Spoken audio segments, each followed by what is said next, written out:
বাংলার প্রত্যেকটা মানুষ বুঝতে পারছে শুধু বাংলা ভাষায় নয়, যে কোনো জনজাতিদের উপর কিভাবে অত্যাচার করছে সেটা প্রতীকাম্বরম ভাইয়ের উদাহরণ একটা।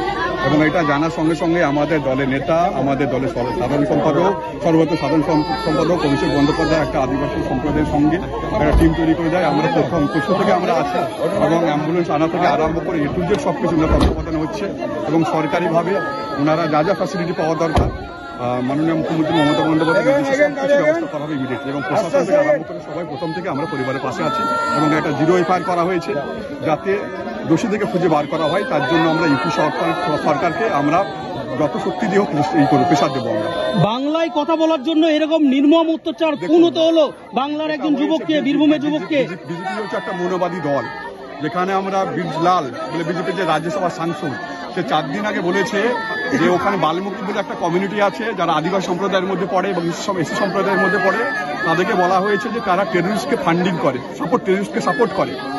তো এখান থেকে বোঝা যাচ্ছে বিজেপি দলের নেতাদের মানসিকতা কি। এরা একদম দলিত বিরোধী, আদিবাসী বিরোধী দল একটা।